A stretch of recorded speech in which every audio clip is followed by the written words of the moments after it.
Hey guys! Today in class we're going to talk about a really important topic.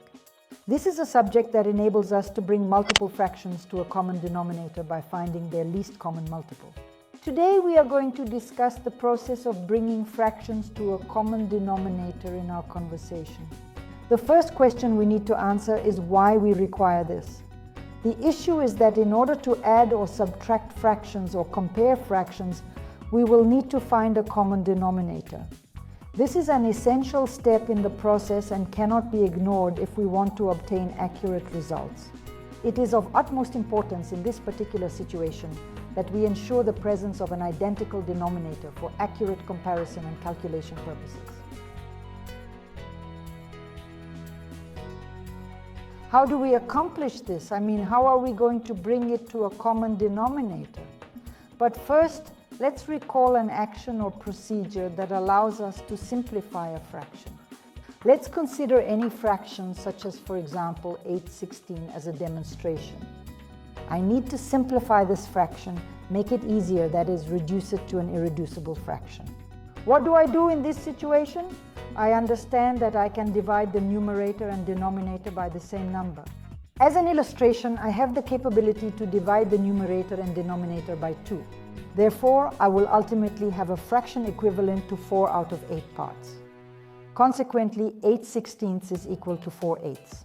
I can continue simplifying this fraction, and consequently, if I divide by 2 once more, I will ultimately have 2/4. And if I continue doing this, I will eventually obtain an irreducible fraction, specifically 1/2.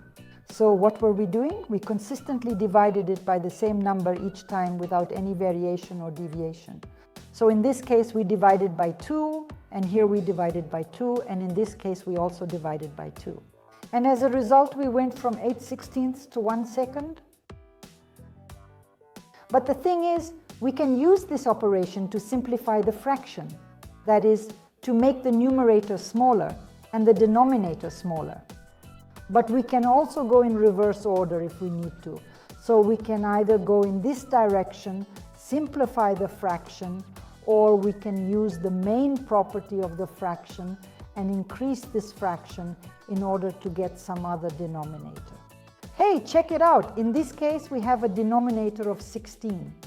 In the fractions that follow, we have denominators of 8, 4, and 2, respectively.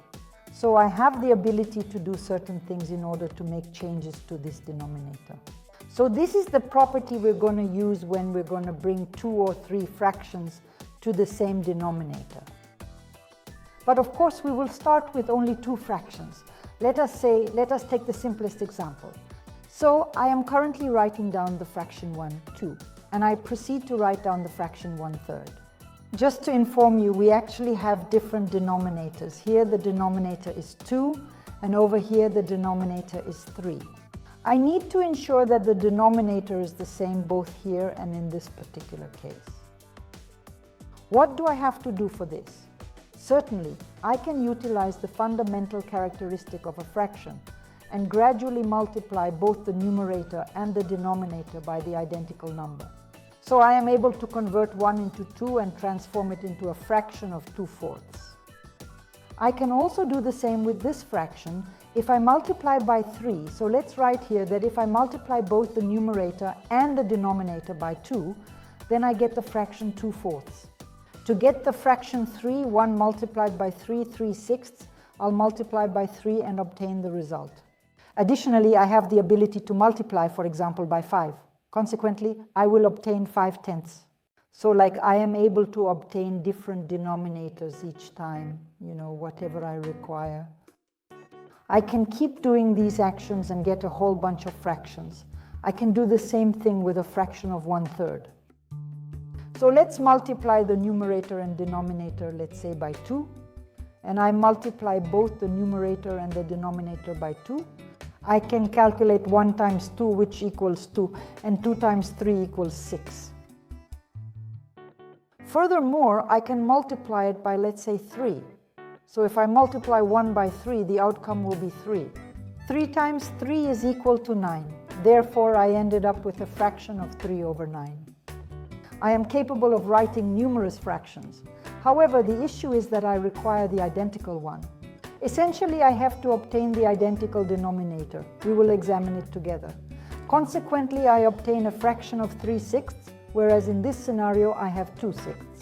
So basically, I made the denominators equal. So from 1 to the second, I obtained a fraction of 3/6. And in this case, I ended up with a fraction of 2/6 from 1/3. Therefore, I ended up with the same denominator. And I brought these fractions to a common denominator. But of course, this method is not exactly convenient because I'm going through these fractions. How the heck do I make this easier? Obviously, there are numerous ways to get everyone on the same page. But today we're only going to cover one method. Alrighty then. So, in order to get two fractions to have a common denominator, I have to, find the least common denominator, guys. Or the LCM, which stands for the least common multiple for the numbers 2 and 3. I have 2 and 3. What am I doing? My task is to find a number that is divisible by both 2 and 3. And then 6. Why? Because 6 is divisible by 2, and that would be 3. 6 is divisible by 2, so the result would be 3. And the result of dividing 6 by 3 is 2. I wonder why I felt the need to write down these particular numbers. So here, just so I do not forget, I make a note of the calculation. 6 divided by 2 equals 3. In this particular case, I will jot down the number 2. These numbers are commonly known as extra multipliers. This is my 2 cents. Now we multiply 3 by 1. Let's write down the product of 3 and 1. By multiplying 3 by 2, we find that it is equal to 6 divided by 2, resulting in 3/6. And here, guys, I multiply 2 by 1. And when I multiply 2 by 3, it turns out to be 2/6.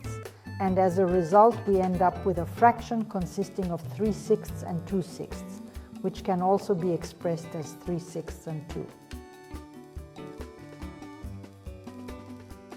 The sixth point is that you see, we have managed to find a common ground. All right, today we learned how to find a common denominator together. Next class, we'll work through examples, learn to find a common denominator. That's it for today. Goodbye, until we meet again.